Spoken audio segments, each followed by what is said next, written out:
Saya Sri Haryani, usianya 52 tahun. Suami saya Sutarjo, usianya 57 tahun.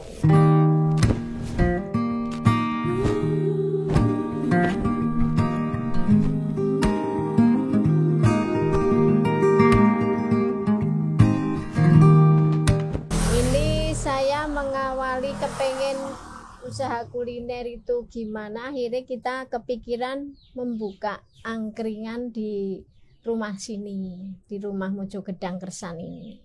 Yang jelas yang pertama saya itu pengen membuat kuliner, tapi kuliner yang agak kekinian. Saya pikirnya sebenarnya saya itu hanya minuman herbal, minuman khas-khas Jawa yang punya rasa Jawa asli, kayak seperti wedang uwuh, wedang serai, yang jahe dan sebagainya itu, karena untuk kesehatan. Terus karena banyak peminatnya, alhamdulillah ada yang minta makanan. Akhirnya terinspirasi dengan makanan yang mudah dijangkau dari kalangan menengah ke bawah. Akhirnya saya bikin soto. Soto karena di wilayah Solo ini itu kalangan bawah menengah ke atas insya Allah jalan. Makanya saya buat soto, tapi namanya soto itu saya bikin nama yang unik. Akhirnya saya bikin namanya soto koya. Harganya murah sama dengan soto-soto yang ada yang lain, tapi punya beda rasa sendiri. Namanya saya namakan koya. Jadi di sini terkenal soto koya. Dan saya di sini dulu karena rumah di sini itu rumahnya Mbah Sastro Welas, akhirnya saya buat angkringan kantil Mbah Sastro Welas. Pertama kali sebenarnya nggak kepikir Mbak saya. Jadi jujur aja Kak, jadi saya pertama kali itu saya mikirnya hanya mengisi kegiatan waktu tua, masa tua. Udah nggak ada kegiatan apa yang harus aku pikirkan, tapi aku bisa membuat kegiatan di rumah sendiri dan tidak banyak mengeluarkan tenaga, tidak banyak keluar. Makanya saya buat angkringan itu saya mulai baru 1 bulan. Tapi alhamdulillah saya karena punya teman-teman banyak, akhirnya saya bisa membuat suatu wadah di sini dan saya bisa mengundang teman-teman pertama kali. Saya belum pernah membuat konten, belum pernah membuat di YouTube, Instagram, IG, saya belum pernah. Saya hanya dari mulut ke mulut. Gitu aja pertama kali. Tapi alhamdulillah sampai sekarang banyak rekan-rekan datang, alhamdulillah. Kalau Solo kan banyak orang yang bikin sate terus nanti dititipke. Lah saya tuh sebenarnya kepengen seperti itu, tapi di sini enggak ada.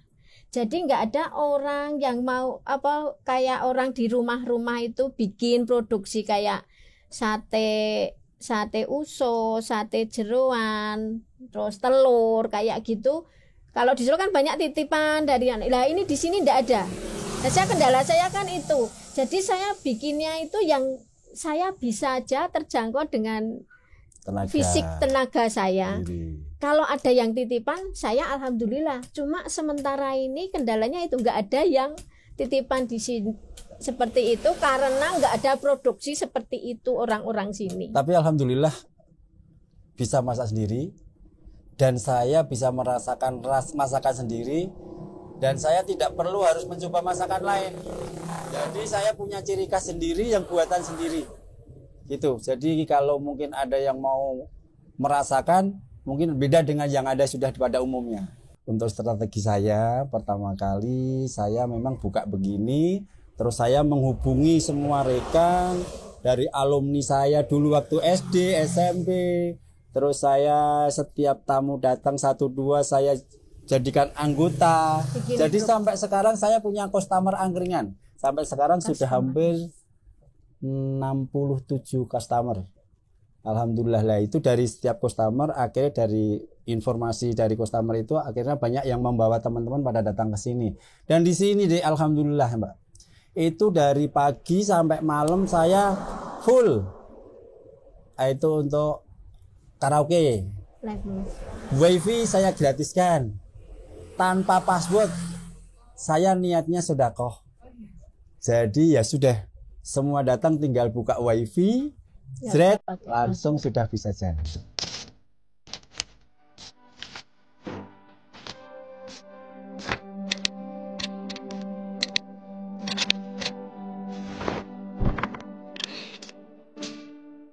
Saya untuk sementara ini tetap konsep angkringan.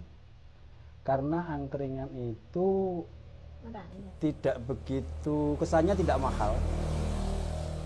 Bisa terjangkau semua orang yang pakai sandal, mau pakai sepatu, pakai jas atau pakai dasi, berani untuk datang.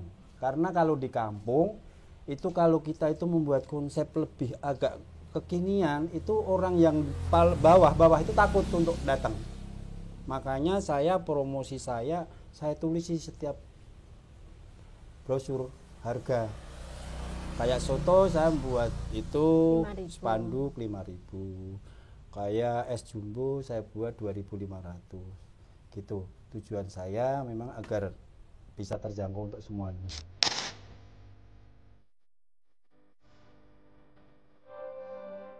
Oke, jadi gini, khusus untuk anak-anak muda-mudi yang sudah selesai kuliahnya sambil mencari pekerjaan, ayo kita mencari ide, gagasan baru. Kalau pengen usaha, jangan takut. Yang pertama, cari gagasan yang atau ide yang baru. Apa sementara ini? Kuliner sementara udah hampir di mana-mana ada. Yang penting pokoknya untuk anak-anak berani dulu.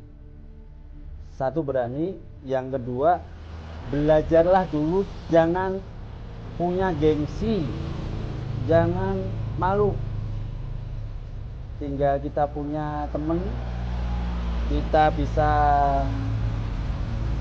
bekerja sama dengan teman-teman juga, kita realisasikan. Kita mulai, jangan takut. Jangan takut gagal, jangan takut tidak untung, jangan takut nanti kenapa-kenapa. Jalankan dulu, lakukan dulu, baru. Yang penting bekal kita pokoknya niat satu.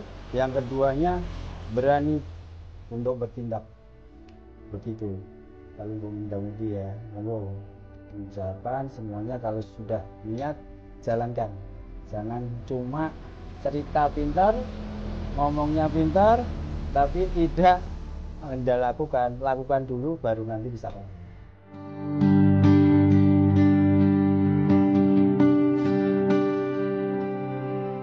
Jadi saya sini punya ciri khas untuk di angkringan Kantil Mbah Sastrowelas yang ada di Kertang, Mojokedang ini, punya makanan khas yaitu soto koya. Soto koya saya buat lepas dari MSG, micin. Jadi saya buat dari kaldu tulang sapi asli. Jadi saya menghindari micin. Jadi monggo kalau mau merasakan soto koya, tindak sini. Dan saya juga punya berbagai minuman herbal. Saya siapkan berbagai macam herbal, ada wedangan komplit.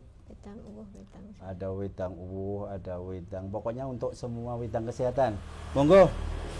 Ada satu lagi kopi. Ada satu lagi produk saya yang belum pernah belum ada berada di mana-mana. Saya punya kopi namanya kopi Vital.